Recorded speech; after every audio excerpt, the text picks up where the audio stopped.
Assalamualaikum warahmatullahi wabarakatuh. Selamat sore Medan, kembali lagi bersama saya Arya Narko dan sahabat saya Gusdir ya. Hari ini seperti biasa kita akan membacakan 3 berita yang menjadi topik utama di hari Kamis ini ya. Kamis. Mungkin langsung saja Bang Ya. dibacakan. Baik, ini pertama dari Kota Medan terkait dengan sebenarnya sudah lama nih kasus apanya sudah lama, tapi modus-modusnya apanya sudah lama, ya, tapi kembali lagi ya, kembali lagi dengan apa namanya istilahnya itu metode ya trik dengan trik yang sama ya, trik yang sama dan agak dipermodern dengan pola yang sedikit dimodifikasi ya, dimodif gitu itu dia dimodif ya. Jadi ada seorang karyawan toko kucing pet shop Meo Pet Shop di Jalan HM Said Medan. Ini nggak jauh dari Polrestabes ya. My God. Dekat dengan markas polisi. Menjadi korban hipnotis. Ya, jadi ada 2 orang masuk, laki-laki dan perempuan, diduga suami istri itu melakukan hipnotis terhadap karyawan ini. Jadi mereka datang pura-pura mau membeli makanan kucing, tanya ini tanya itu, ngobrol. Kemudian yang uniknya ketika ada orang lain masuk gitu kan, ada pembeli yang lain masuk, si perempuan ini pura-pura bertanya ini dan itu gitu ya. Nah, jadi supaya tidak ke arah kasir, dia mengobrol, kemudian yang laki-lakinya mengobrol sama kasir, apalah ya, melakukan pendekatan dan trik apa namanya, hipno ya. Akhirnya kena hipnotis kayak orang bego gitu, diem gitu kan, diambil. Apa saja yang hilang barangnya nih Bang? Duit ya. Handphone nggak hilang ya? Sepertinya ada juga yang hilang ya. Ini ada video CCTV-nya, kita dapat aksi daripada pelaku.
Dia sama si cewek yang sekongkolan dia lah itu.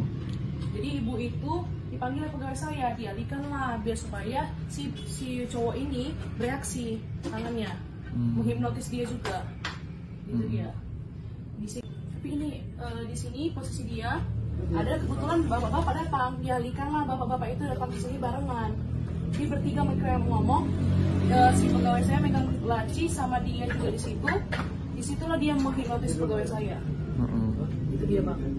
Itu yang paling bahaya. Hipnotisnya itu pakai apa kak? Saya tengok, saya perhatiin dari CCTV. Dia hipnotisnya pakai uang dia dan uang dia dan sampannya ya pakai apa? Uang kita juga diginikannya dan tangannya main.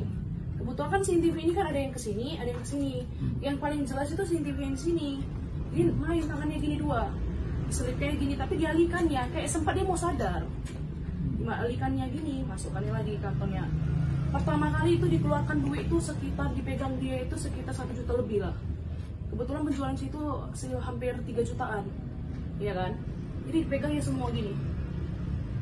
Tangannya main. Sempat ini kayak saya perhatiin dari CCTV itu sempat dia bengong kayak macam disitulah posisi dia dihipnotis. Nah itu ya bang. Jadi memang kalau dari penuturan itu tadi kayaknya pemilik pet shop ya.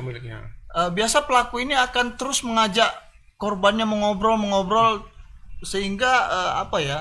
Kesadarannya itu hilang. Iya gitu. Biasa kan begitu bang. Iya. Kalau yang sudah expert dia biasa tinggal tepuk aja gitu kan. Tapi ada juga yang biasa diajak ngobrol ini begini. Kayak tadi itu kan. Tiba-tiba dia ngeluarin uang, terus korbannya hampir sadar katanya tadi kan. Terus masuk lagi diajak ngobrol terus.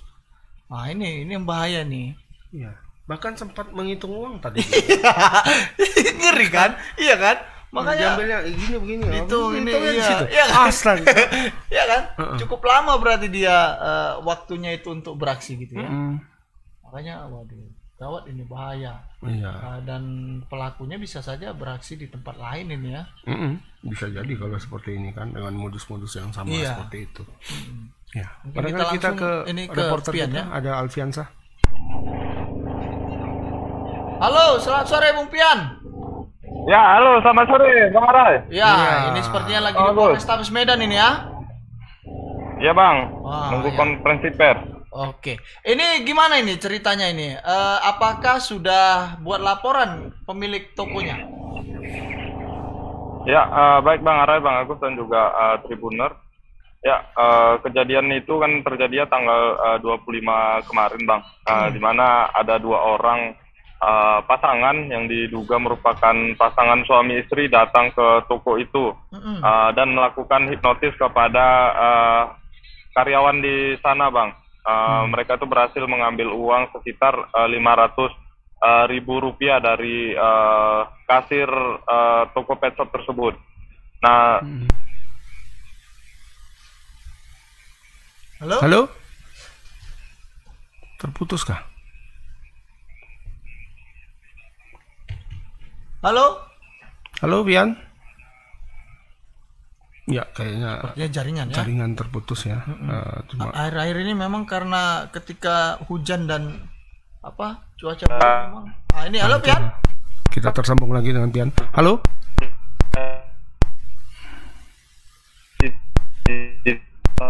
Halo.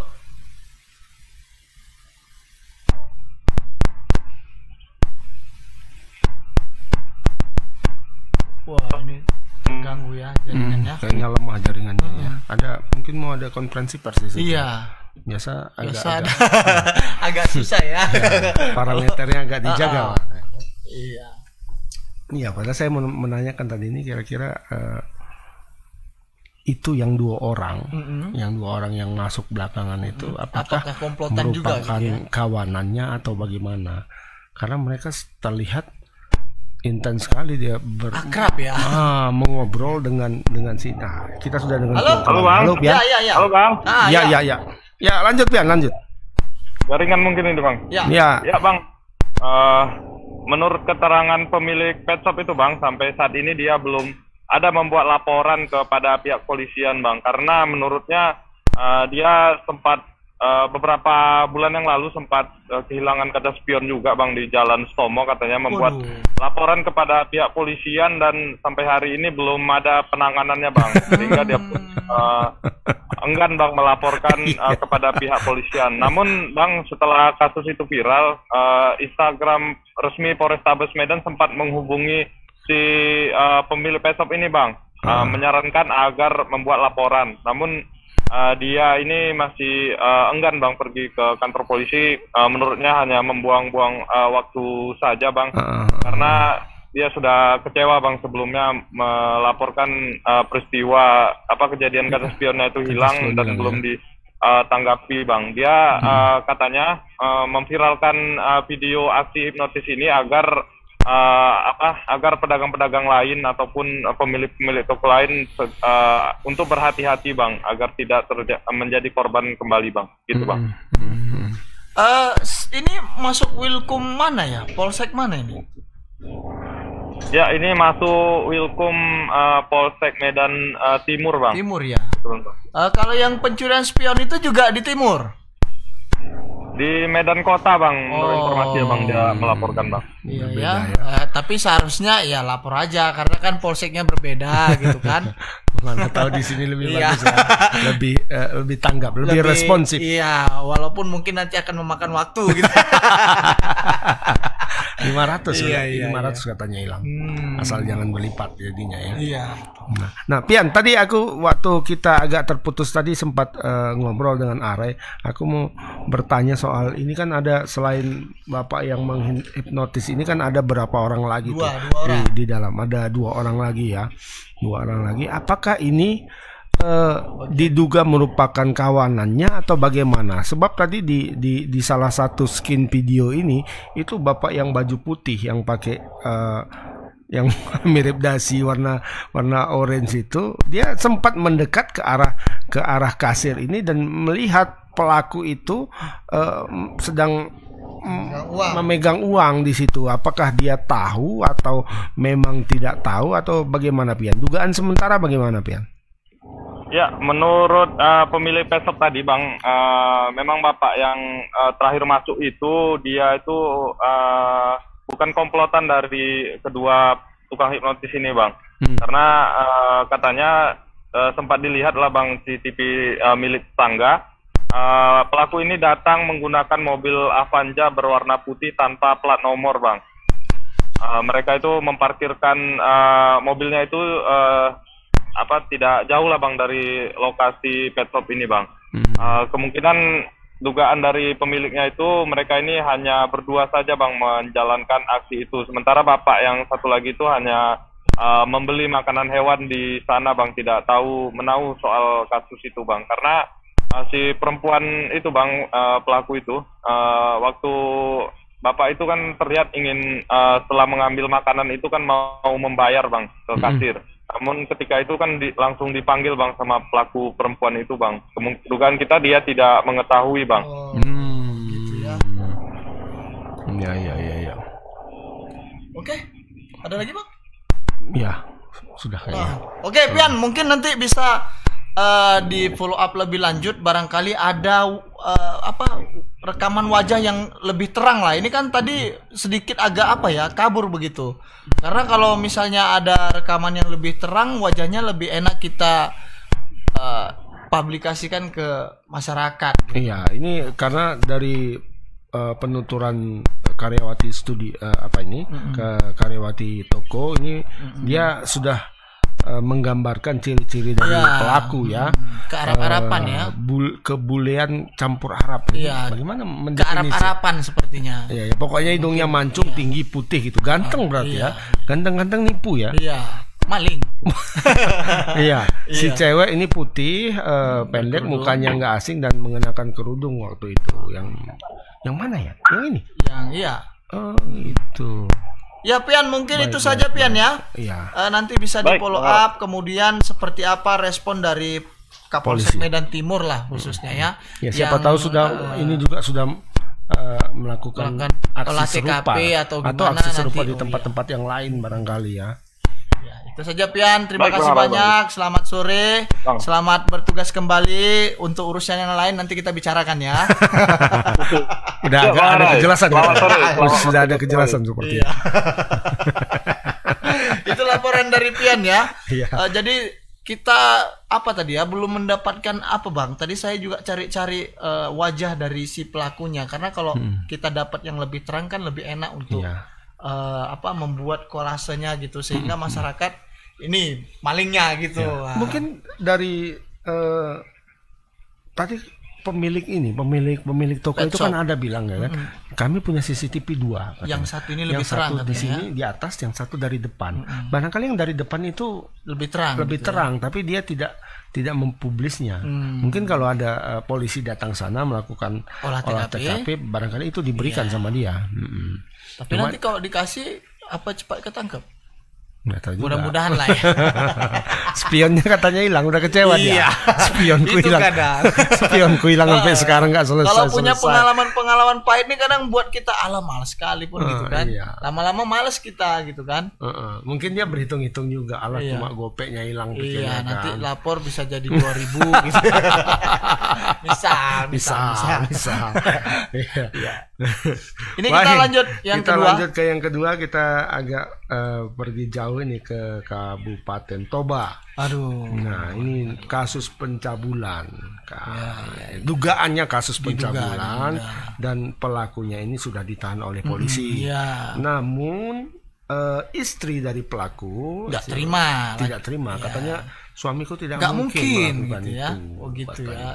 Ya, jadi kronologisnya itu dia sempat ceritakan tadi, berawal dari mandi-mandi di sungai. Iya, Nah, betul. jadi si suaminya, pelaku dan anaknya itu mandi-mandi di sungai, kemudian si korban ini ikutlah datanglah ke sana dan mandi-mandi juga gitu. Oh, gitu. Itu versi Nah, dari versi istrinya daripada ya. istrinya, tapi kemudian ditudinglah melakukan pelecehan Pencabulan. terhadap anak ini. Tapi kalau dari versi polisi sebelumnya, si pelaku mengajak korbannya, ayolah kita ke sungai. Alasannya dia mau mandikan anaknya gitu. Nah, saat itulah korban dicabuli gitu. Tapi kalau versi istrinya kan laporan ini sebenarnya ada urusan apa Ya, nih? Sangkut ada paut hal-hal dendam lain, gitulah ya. Dendam. Akibat sengketa tanah. Tanah, dan kemudian juga beda pendapat. Beda pendapat, mungkin beda pilihan juga Pilihan di ya. Pilkades. Pilkades. Memang agak aneh ya. Barangkali TS nih, TS ya. antar TS ya. Tapi TS-nya yang lucu bukan si pelaku ini, tapi mertuanya. Bapaknya Makanya si kan pelaku. aneh ya. Iya, bapak si pelaku, karena istrinya itu bilang tadi mertua saya, berarti kan bapak daripada pelaku Ayahnya, kan. iya. Nah itu Ayah bapak saya mertuanya. sama si pelapor itu punya persoalan lah, gitu ya. dendam katanya. Beda pilihan di Pilkades, masih Pilkades ya, Iya. belum lagi presiden Belum, ya. makanya. Kalau presiden makanya dendam kesumat sampai sekarang banyak orang dendam banyak, kesumat banyak, ya. Bang, betul banyak. Tapi begitu cair 600 diam. 600.000. Iya, BSI. BSU. Udahlah nanti aja. Iya. Kita stop dulu. Oke. Katanya stop dulu mengkritik. Iya. Ya. Kita nikmati dulu yang 600.000 ini sampai habis. Nanti kalau habis ribut lagi. Ya, ini ada videonya, kita lihat dulu.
Ini di tangan gue, itu di tangan nih. Tanggapan ibu selaku ibu dari diduga keluarga tersangka yang dituduhkan terhadap suami ibu terkait pelecehan seksual anak di bawah umur. Ya, secara pribadi saya tidak terima karena saya tahu juga itu maksudnya dari pihak saya bilang maksudnya itu tuh nggak benar gitu. Karena kan di tempat kejadian juga anak saya juga ada gitu. Gak cuma anak tersangka, anaknya si pelapor juga, anak saya juga ada di situ gitu. Nah, soal ini juga penjemputan Bapak pada waktu itu, apakah ada kejanggalan atau gimana? Kalau masalah penjemputan kebetulan kan saya nggak ada di sini, saya posisi masih di Purwakarta. Tapi kan saya koordinasi nanya ke orang tua, mertua saya kan ada di rumah, yang penjemputannya gimana, ada surat ininya nggak, surat untuk penangkapan. Tapi mertua saya bilang nggak ada gitu, jadi maksudnya tiba-tiba penangkapan ada begitu kan maksudnya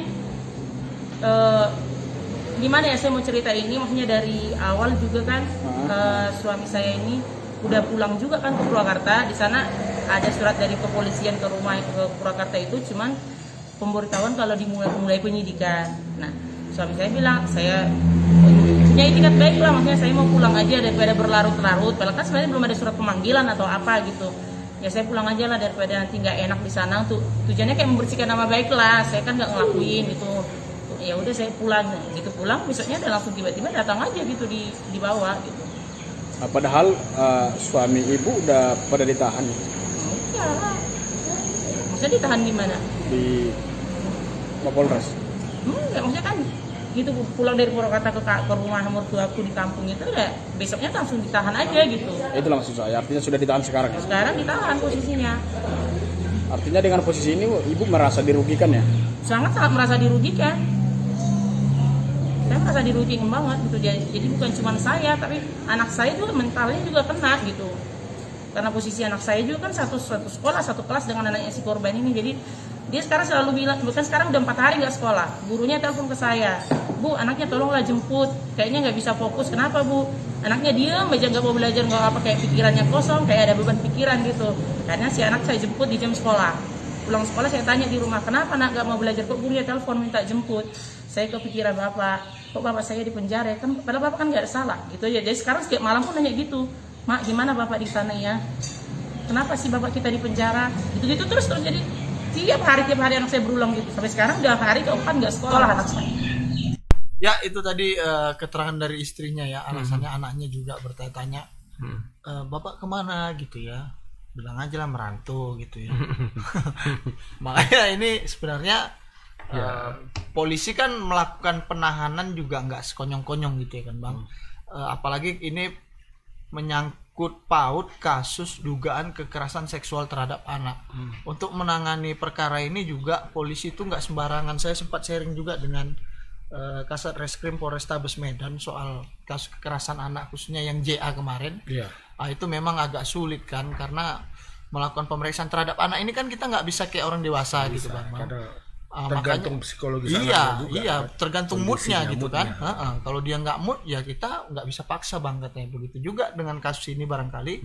Mungkin sudah ada keterangan dari dari korbannya begitu. Polisi kan melakukan penangkapan itu otomatis sudah punya 2 alat bukti begitu. Karena kalau nggak punya alat bukti sempat dimentahkan kan bahaya gitu. Makanya pasti polisi punya alasan kuat lah untuk menangkap BEM ini namanya ya. Cuma kadang anak-anak itu tadi kalau moodnya tidak lagi bagus bisa berubah-ubah. Bisa berubah. Seperti kasus yang itu kan kan akhirnya dihentikan kasusnya. Oh, kasus yang satu lagi. Ya kan. Padahal kemarin kan anaknya itu katanya sudah memberikan keterangan yang menyebut dia benar dilecehkan oleh kepala sekolah dan beberapa orang yang lain. Ternyata hasil penyelidikan polisi tidak ada kejanggalan katanya. Ada kejanggalan. Makanya ini karena ada kecurigaan kan campur tangan orang tua juga itu yang kita lihat. Makanya kita harus ikuti kasus ini seperti apa. Memang tinggi kayaknya kasus kekerasan seksual terhadap anak. Itu sampai nanti saya mau buat tulisan lah untuk lomba ini. Itu sampai ada tuh di Sedang Bedagi hari ini ya. Khusus untuk menangani kekerasan seksual terhadap anak itu diberi semacam kayak seminar gitulah. Tadi. Ya, kita ke Morris dulu. Morris ya. Nanti Morris menunggu lama. Halo, Morris. Selamat sore Bung Moritz. Halo.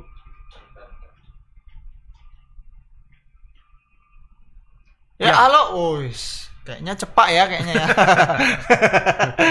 Cepat meong kayaknya ya.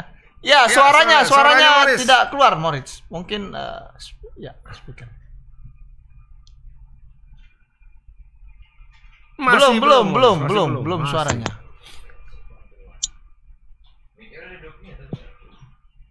Halo?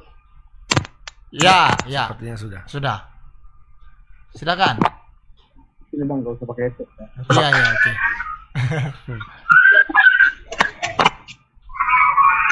oke. Oke Bang. Ya. Selamat sore Bang Agus, selamat sore Bang Arai, selamat sore Tribuners. Ya, bagaimana Morris duduk perkara sebenarnya dalam kasus ini? Nah, dari pihak kepolisian Bang telah menetapkan BEM ya umur 34 sebagai tersangka tindak pidana cabul anak di bawah umur, dan hal itu sudah ditangani sejak tanggal 9 September. Tanggal 9 dia ditangkap, lalu kemudian keluarga dan PH kemarin PH pertama kita temui, lalu tadi juga istri dari pelaku itu kita temui bahwa mengatakan ada kejanggalan-kejanggalan.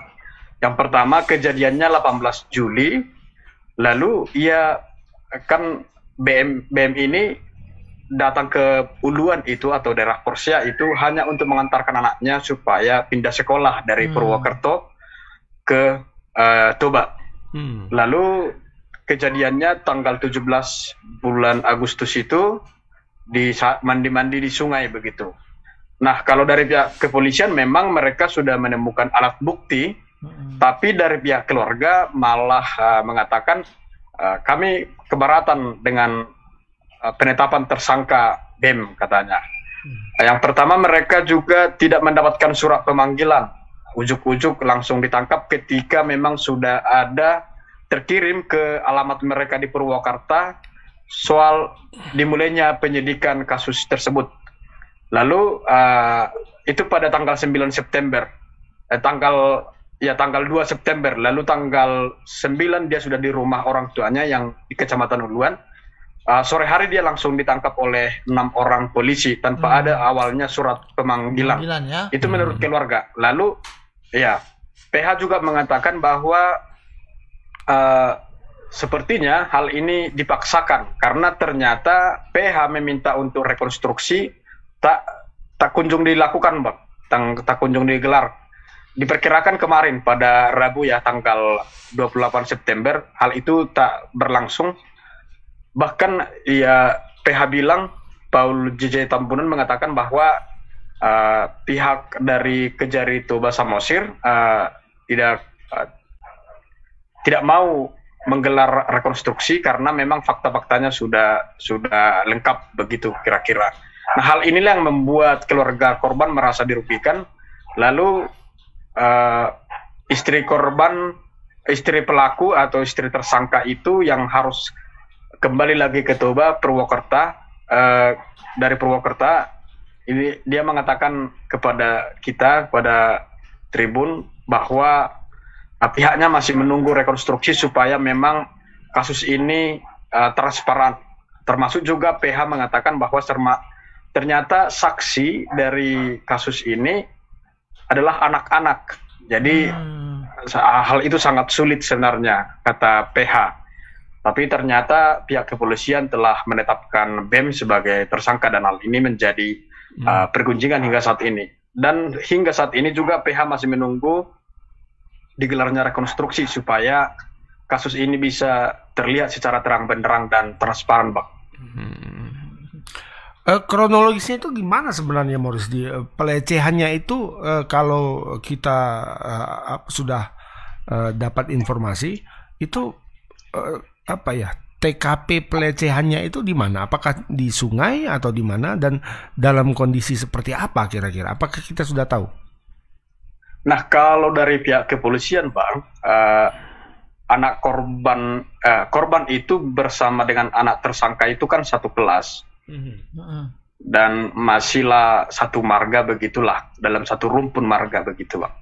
Jadi dari keterangan polisi bahwa si tersangka ini mengajak si korban untuk mandi-mandi menemani anaknya begitu. Lalu pihak kepolisian mengatakan bahwa ia kemudian dicabuli di sungai tersebut. Berbeda dengan apa yang diterima oleh PH-nya sendiri atau kuasa hukumnya, bahwa ternyata si BEM itu hanya ingin menolong korban karena dia hampir tenggelam. Memang kalau ukuran dewasa, sungai itu tidak terlalu dalam, tetapi untuk ukuran anak-anak itu sudah termasuk dalam. Nah, ketakutan inilah yang membuat si BEM langsung bergerak untuk menyelamatkan si korban. Nah, lalu si korban masih dibawa ke areal sumur yang dimana mereka biasanya mandi dan mencuci piring di sana. Artinya menurut PH atau tidak ada masalah seperti itu. Bahkan si tersangka ini masih tinggal di Kecamatan Uluan itu sampai tanggal 22 Agustus. Kan kejadian tadi 18 Juli ya. 18 Juli. Tapi dia masih tinggal sampai tanggal 22 Juli masuk kita. Artinya ada beberapa hari sebenarnya mereka sedang bersama di daerah itu sendiri. Tapi tidak ada laporan, bahkan isu-isu tentang itu tidak ada. Tapi ketika di bulan September, surat sudah dilayangkan ke tempat mereka di Purwokerto. Itu dia, Bang. Nah, gara-gara surat inilah si tersangka ini kembali ke kampung halaman karena memang dia ingin mengklarifikasi apakah karena itu tidak benar. Lalu juga tadi Morris, kan pelaporannya sendiri kapan, Morris? Tadi kan sampai tanggal 22 masih 22 Agustus dia masih di kampungnya dan tidak ada pelaporan itu. Pelaporannya tanggal berapa? Pelaporannya kalau tidak salah sudah saya tulis, Bang, tapi saya lupa, Bang. Kira-kira di awal September, karena tadi suratnya itu iya, datang. Bang, di kemungkinan besar di awal September, kalau saya lah ya, karena dia ditangkap tanggal 9 ya. Tanggal 9, iya, Bang. Iya. Di awal September, Bang. Iya, oke. Nah, terus informasi tadi kita dapat ada bahwa dari istri pelaku itu ada semacam latar belakang dendam, dugaan dari istri pelaku bahwa ada latar belakang dendam dari pihak pelapor yang didasari oleh sengketa tanah dan juga pilkades katanya. Apakah itu gimana, Morris? Ininya. Ya, menurut istri dari tersangka itu, dia menjelaskan mertuanya yang adalah orang tua dari BM itu memang cekcok lah dengan keluarga pelapor. Yang pertama soal pilkades, lalu juga persoalan tanah. Karena memang ternyata orang tua dari BM ini adalah saksi kunci dalam kasus tanah tersebut, kasus perdata tersebut. Tapi orang tua BM sendiri tidak mau menjadi saksi waktu itu.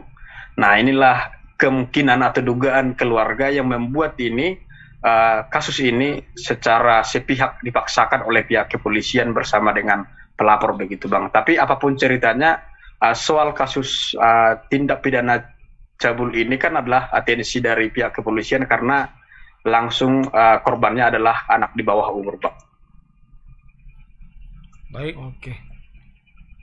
Baik, Moritz, nanti barangkali bisa di follow up lebih lanjut seperti apa nanti keterangan dari polisi lah khususnya. Ini kan sudah ada istilahnya sanggahan-sanggahan dari pihak keluarga begitu ya, bahwasannya mereka itu tidak pernah dipanggil sebagai saksi tapi tiba-tiba langsung ditangkap. Itu juga perlu kita tanya nanti khususnya kepada Kanit PPA yang di sana atau Kasat Reskrim begitulah. Kira-kira, Moritz. Mungkin itu saja, Moritz. Terima kasih banyak. Selamat sore. Selamat bertugas kembali, Moritz. Selamat sore, Bang Agus, Bang Arai, dan selamat sore, Tribuners. Ya. Nah, itu tadi laporan dari Moritz ya. Nanti kita akan tunggulah seperti apa proses penyidikannya ya. Memang agak aneh juga ya. Ya, belum dipanggil saksi, tapi langsung ditangkap gitu kira-kira. Bisa itu langsung seperti itu. Mungkin khawatir melarikan diri, alasannya pasti orang luar iya ya, jauh jadi, terduga pelaku ini udah tersangka ya? Sudah tersangka, itu tinggal di Purwokerto. Jadi bukan orang situ. Tapi ada 2 alat bukti ya? Tanya. Menurut saya pasti ada pengakuan dari anak itu satu. Kemudian mungkin hasil visum.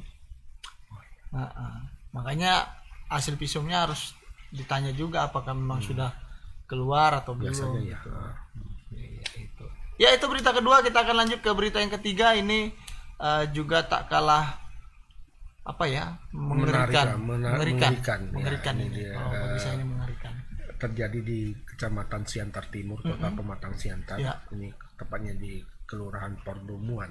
Ini 2 orang, bapak dan anak, dibacok oleh maling, seorang maling komplotan ya, bukan seorang komplotan maling ketika mereka beraksi. Jadi aksi mereka itu dipergoki oleh korbannya Nurianto dan anaknya Riki. Nurianto 64 tahun, Riki 16 tahun. Jadi kedua korban itu mendapatkan luka tikaman senjata tajam di bagian tangan dan leher. Sang ayah ini katanya lengannya bolong, bekas tebasan ya, berarti ada robekan yang cukup besar dalam ya, sehingga terlihat bolong begitu ya. Dan kejadiannya pukul 2 dini hari katanya ya. Ketika mereka sudah tidur sebenarnya, terlelap, kemudian terbangun ketika mendengar suara berisik di bagian samping rumahnya. Jadi ketika mereka lihat, ternyata di situ ada 2 orang pria bersibu ya. Bersibu ya, kalau pakai apa tuh sibu ya. Jadi mereka membawa becak penuh. Jadi kayaknya ada bersiapkan ya. Ini modusnya kayaknya pelaku bongkar rumah juga sekalian. Ini kayaknya banyak yang mau dibawa dari rumah orang ini. Jadi saat dipergoki itu para pelaku sudah nyorong apa? Sepeda motor, becak motor. Sepeda motor dari korban itu sudah dikeluarkan, dibawa. Tapi akhirnya karena ribut-ribut ditinggalkan, dan handphonenya saja yang akhirnya dibawa pulang. Dibawa oleh pelaku. Ini ada videonya. Ruangan operasi lagi dipegang.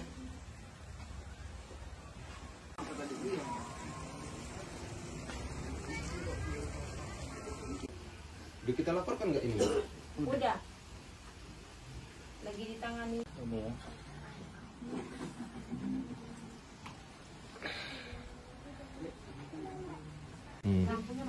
Lampunya kan keadaannya mati. Jadi kupisahkanlah abangku ini sama ayahku. Dikiranya abangnya tadi yang berantem sama ayahnya. Rupanya maling. Terus malingnya bawa parang ya. Sebelumnya kok bisa masuk ke rumah? Lewat dari samping.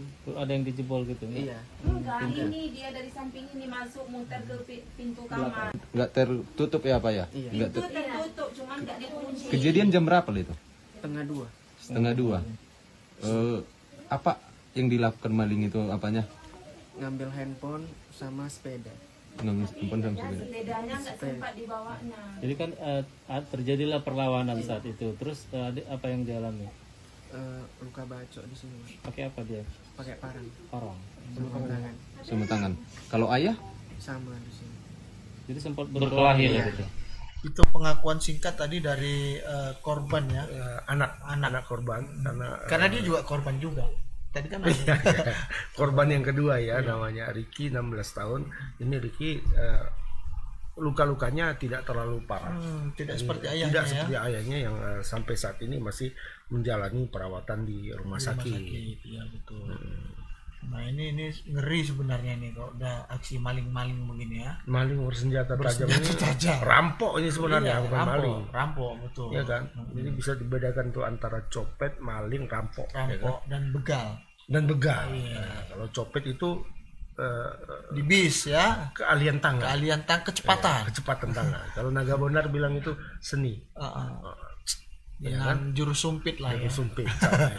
Itu copet. Kalau maling ya membongkar rumah orang, maling, mencuri atau nampak jemuran, sabet ya kan. Kalau ini dia menyiapkan senjata tajam, ketika dia berupaya untuk melukai korbannya, rampok ini sebenarnya. Dan begal ya. Kalau begal itu di jalanan ya, dominan merampas motor gitu ya. Dalam bahasa Indonesia yang dinamakan begal itu adalah melakukan pencegatan dan kemudian merampas. Bahasa lainnya penyamun. Oh, penyamun. Penyamun ini. Penyamun ya. Merampok di tengah jalan. Ya. Ini ada videonya. Videonya sudah. Berarti kita langsung ke Alija ya. Inilah kalau sepertinya ada apa ini? Iya, enggak fokus. Memikirkan Nikita Mirzani yang jadi anggota PP ya. Pak Are sebagai kader PP merasa tidak. Saya sudah tidak lagi saya. Oke, Alija ini langsung. Ini kader juga nih. Kader Kodam ini. Selamat sore Bung Alija. Selamat sore ya. Selamat sore Bang Arai, selamat sore Bang Agus. Ya, ini sudah gimana ini? Ini orang tuanya dibawa ke rumah sakit atau gimana?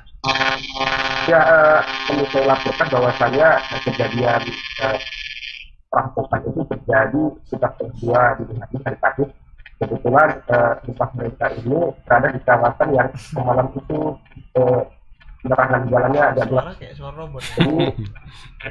Jadi ketika polisi juga akan kesulitan karena tidak ada CCTV. Ada CCTV di situ tapi gelap gitu. Tidak bisa melaksanakan aksi perampokan di rumah Pak Mulyanto. Nah, saat ini kondisi Pak Mulyanto itu sedang dalam operasi bedah di rumah sakit kita Insani, dan kondisi yang kebetulan jaraknya hanya beberapa ratus meter dari rumah. Jadi setelah mendapatkan kita di bagian lagi dari Solo Pak pulangnya itu kemudian beliau dilarikan warga, digotong warga ke rumah sakit. Nah, saat ini juga bahwasanya keluarga masih mencari biaya untuk pengobatan gitu, karena uang dengan BPJS yang itu ditanggung gitu. Nah, sekarang humas tadi bersama dengan keluarga juga komunikasi dengan kelurahan agar bagaimana pengobatan terhadap Pak Mulyanto ini bisa ditanggung pemerintah. Jadi itu sebenarnya. Dari pemerintah sendiri sudah ada respon nggak aja sejauh ini? Tadi kebetulan waktu kita hadir di lembaga kita Insani dan keluarga dari ayah korban juga sudah melakukan langsung ke kelurahan untuk penyusunan bantuan media sosial. Kemudian untuk sang anak yang juga mengalami luka sabetan dengan parah di pelaku itu sudah dibayarkan sekitar 1 juta lebih gitu karena mengalami luka ringan. Namun yang ayah Pak Mulyanto yang parah gitu. Ya. Perkembangan terakhir gimana aja dari kepolisian? Apakah kira-kira gambaran pelakunya ini sudah tahu siapa? Nah, saat ini kepolisian mengaku masih menyelidiki gitu ya, karena dari pelaku sendiri meninggalkan parahnya di jalan dan becak bermotor. Nah, parah dan becak bermotor ini sudah diamankan, di sini juga penyelidikan, tapi kita nggak tahu apakah polisi mendapatkan CCTV. Namun saat kita di lokasi tadi, kemudian kita cari CCTV dibuat keluarga yang dekat di sana. Pengakuan warga itu pasti sudah memiliki CCTV, tapi ada karena masih gelap karena ini juga di kawasan kering. Ya. Nah, sejauh ini memang menurut pengakuan keluarga bahwasanya ini kedua kalinya mereka dimasuki Bali. Pada tahun 2016 mereka di Bali juga. Kemudian sepeda motor basic yang alhamdulillah itu operasi dijasa oleh pelakunya. Jadi harapan keluarga itu kemungkinan ini orangnya yang sama sehingga berharap dengan cakapnya ini bisa membuka patir kesenian sebelumnya begitu. Oh, berarti yang sebelumnya nggak ketangkap ya aja, yang 2016 itu yang mereka menjadi korban dengan kehilangan 2 sepeda motor itu belum tertangkap pelakunya ya sampai sekarang. Ya, jadi keluarga juga sudah melapor gitu, karena Pak Prianto ini punya 8 orang anak, orang tua, di antaranya itu jadi kendaraan mereka itu diparkirkan di depan rumah gitu Pak, setelah Vespa gitu. Nah, juga tiba-tiba udah hilang aja gitu. Jadi dua sepeda motor itu memang baru juga dibeli gitu kan. Harus juga kemudian mereka juga melapor ke Polsek Bantar Timur, namun belum ada. Iya. Pak Murianto ini boleh tahu apa profesinya aja? Nah, Pak Murianto ini sekarang itu sudah menikmati masa tua, Pak, karena anak-anaknya sudah besar, sudah bisa memberi makan, bahkan salah satunya pulang dari Malaysia begitu. Oke. Baik. Oke, Ja, barangkali itu saja, Ja. Nanti bisa di follow up lebih lanjut khususnya terkait pengejaran pelaku lah. Sudah seperti apa? Apakah nanti misalnya sudah ada keterangan didapat dari saksi-saksi mungkin atau warga setempat, Ja. Mungkin itu saja, Ja. Terima kasih banyak. Selamat sore, selamat bertugas kembali, Ja. Oke. Ya, itu laporan dari Alija ya. Soal masalah pembacokan orang tua dan anak oleh pelaku perampokan ya. Iya. Alija sang kader Kodam ya. Iya. Alija ini dekat dengan ya, para pejabat Kodam waktu itu. Waktu bertugas di Medan, dan sempat juga di sana pun juga gitu. Ya, itu 3 berita yang bisa kami bawakan untuk sore hari ini. Yang pertama tadi menyangkut kasus hipnotis yang ada di kawasan Medan Timur, tak jauh dari Polrestabes Medan. Ini pelakunya masih bergentayangan, bergerilya.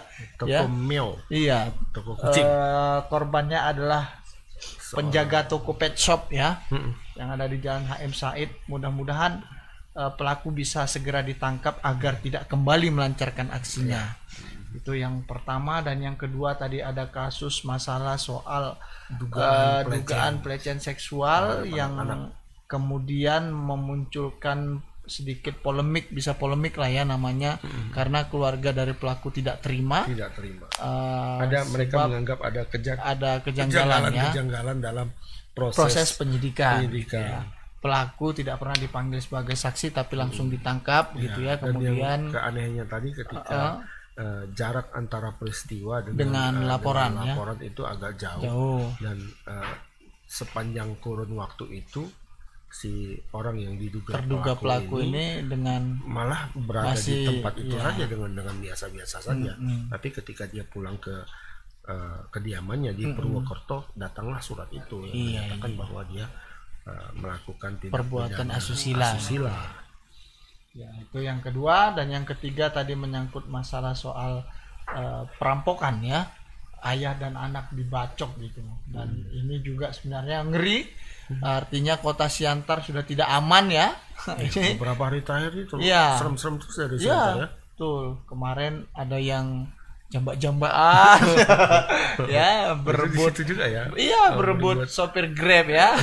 Itu gimana tadi lupa kita tanyakan sama Alija. Karena kita terlalu fokus dan saya pun karena kena sorot cahaya lampu ini jadi sedikit agak ngantuk gitu. Hari ini juga kena diare gitu. Tapi udah disumpal kan. Sudah minum obat. Sudah disumpal ya. Tapi cuma kan cairan habis. Efeknya itu memang dahsyat itu. Lemas gitu. Nah, itu 3 berita yang bisa kami bawakan untuk sore hari ini. Ya. Tapi ada pesan-pesan? Seperti biasa untuk Mbak Niki enggak?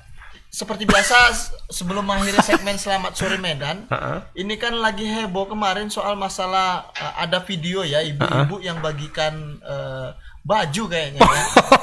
Menjadi ibu sorotan itu ya. Saya nggak mau bilang siapa tapi mungkin masyarakat sudah tahu lah ya. Bilang aja. Yang sebelumnya makan pecel juga kan? Iya, makan pecel tapi di warung pecel katanya. Katanya warung pecel, ada tapi ininya gitu, ada taplak meja. Taplak mejanya ya? cantik ya, warna putih ya, kayak di resto-resto ternama ya. Padahal kita tahu kalau di warung-warung pinggir jalan gitu, warung-warung pecel itu biasanya kan teh kan bekas-bekas spanduk ya. Itu kemudian yang atau mungkin plastik plastik. Ini atau mungkin dari baliho dia. Iya, koyaan kan? baliho beliau ditempelkan ditaruh di meja ya. Itu biasanya di warung-warung itu kan sekarang jadi itu. Sorotan ya Bang. Artinya dan yang paling sedap ada ini loh. Apa itu? Kalau kita agak jeli ada durian. Oh, durian. Musangking kayaknya duriannya itu. Musangking. Kelihatannya kan dari bentuknya. Dari bentuknya ya. Aku walaupun tidak, aku suka durian tapi tidak bisa karena faktor kesehatan. Tapi bentuk-bentuk durian itu jenis-jenisnya aku tahu ya. Tahu dan itu kayaknya sepertinya itu musangking yang harganya sekian ratus ribu, mahal lah ya, mahal, dan kayaknya nggak ada tuh di warung biasa, nggak ada. Balik lagi ke itu kan, apa tadi? Iya, maksud saya kan ini kan akhirnya ini jadi sorotan begitu ya, dan saya cuman sebenarnya ingin mengkritik juga sebenarnya bahwasannya untuk merakyat itu kan nggak bisa dibuat-buat gitu kira-kira ya.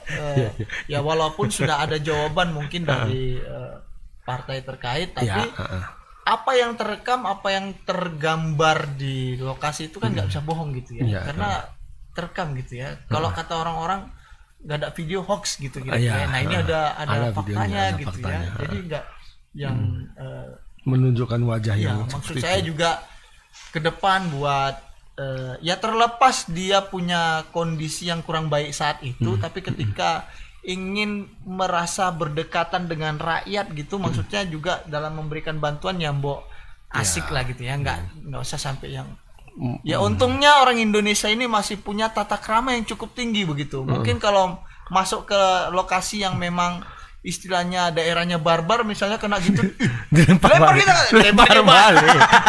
balik ya kan, makanya saya juga berharap ya agak inilah gitu dalam ya memang rakyat ini apa ya ada yang senang dan gembira ketika mendapat bantuan, tapi cara menyampaikannya juga asik lah, jangan yang ketan gitu, lempar sana, lempar sini gitu ya, kayak marah gitu ya.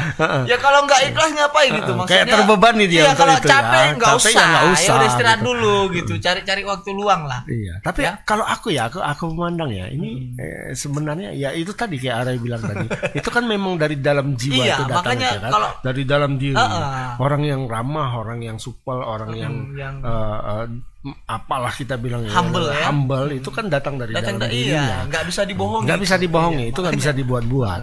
Nah, yang bisa mungkin kelemahan ibu ini justru di timnya kalau menurutku gitu, di timnya, tim pencitraannya. Ya siapapun ini tidak bisa, orang kan selalu bilang pencitraan. Loh, namanya politik ya pasti pencitraan. Semuanya pencitraan ya, mulai dari Bill Clinton pencitraan, Obama pencitraan, ya kan Pak Jokowi juga pencitraan, semuanya. Nah, itu adalah seni menuju itu kan, memang mekanismenya harus seperti itu, yang memang harus mencitrakan diri.